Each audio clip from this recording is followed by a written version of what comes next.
Welcome back. Now, Ambassador, we talk a lot about dancing and singing. And what other activities? I understand there's also Indian handicraft, art exhibitions. What else? What else? Well, let's say there were 4 other segments broadly. Okay. So once we brought live handicraftsmen who were actually making things and showing the commonality of India and Indonesia in many ways. Yeah. And we did these as part of 2 mall promotions, which went on very well. Then we also had, a kind of films being shown with documentaries. Right. And this time, the films that we showed were all in Bahasa Indonesia. Of course. So we are showing You them mean once. subtitled the Bahasa? No, dubbed in Bahasa Indonesia. So we are showing them once a week at the embassy because there's such a big demand for them. Right. We also had fashion. So we partnered with the Jakarta Fashion Week, and we had the Indonesia Fashion Week, and we had an Indian designer invited, and who showed his collection and was extremely popular. Yeah. Similarly, we partnered with Miss India Indonesia, and they were a Sahabat India event. Yeah.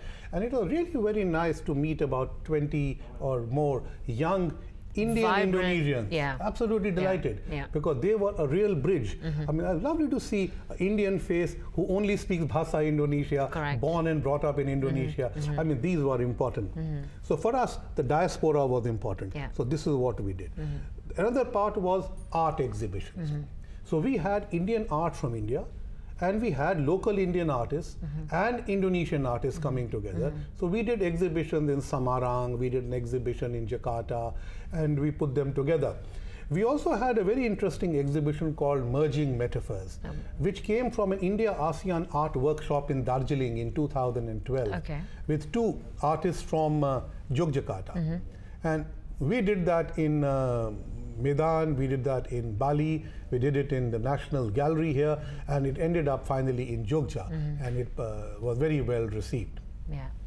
So there have been many. One of the other interesting things which I learnt myself was in India, we had Wayang.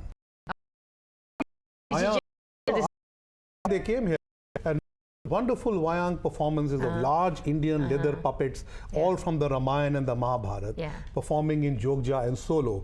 And it was quite an eye-opener that we had so much in common with them. Yeah, of course. I mean, the history of Wayang itself, like you say, Mahabharata, and it's not a very strange or unfamiliar culture. It's just that perhaps you have not seen it being played or performed in other cultures rather than the Javanese puppet. Now, earlier you mentioned interesting when you said the Indian movies are being dubbed in Indonesian.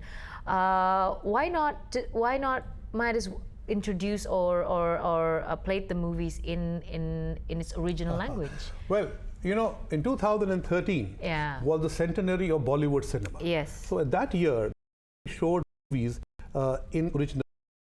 So we decided different.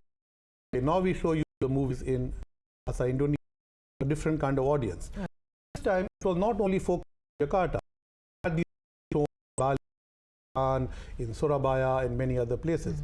So we have taken them out to different places, and we have even presented copies to different universities.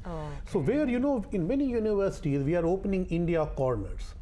And we opened the Indian corner recently in UNM in Makassar, where we give movies, we give books, we give tourism, literature, and the students use it in the library to acquire information on India. And is this happening during the festival? Or? Yes. Well, some happened before, but during the festival we opened about half a dozen. At the same time.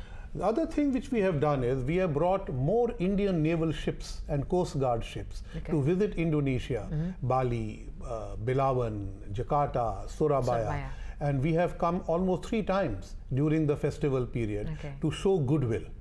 I think this is another important. These are great occasions. There's a band playing, we have a separate board, Indonesia, cadets of India work together. So some of them have been training ships, some Coast Guard ships, and some Navy ships.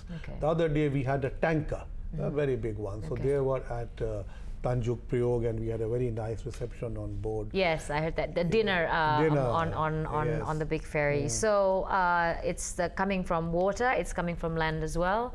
And so it's interesting. I'd like to go back to when you're pointing out the areas in which youth are gathering, are convening.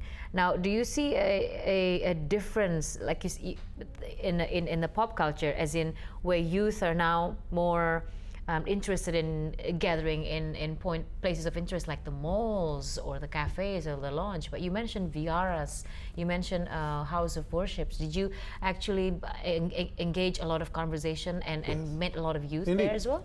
You see, when we did the malls, that was for a different kind of culture. It was more pop. But we would show the yoga, we would show the Indian dance, we would show some Bollywood dance, and we would bring in an exhibition and generally try and attract people.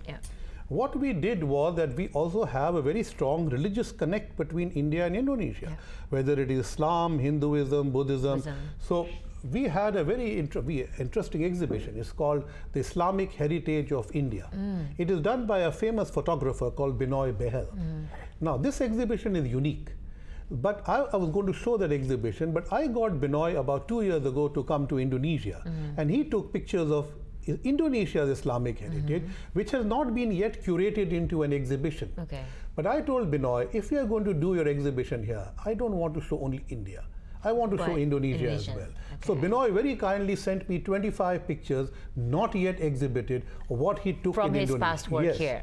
So we put the exhibition out jointly. And we opened it at the Istiqlal Mosque. And when we opened it, there were about 200 school children who came to the inauguration. And then we have taken this exhibition to the Islamic State universities. We have taken it to Makassar, we have taken it to Bali, we've taken it to Medan, Surabaya. So it's been traveling around. And I think that is an effective way of going in, because you go into the mosque, you go into the Islamic vihara places. Where the viharas are concerned, we also have a Buddhist exhibition. Showing in the footsteps of the Shakyamuni Buddha, which talks about the old links between Nalanda and Muara Jambi.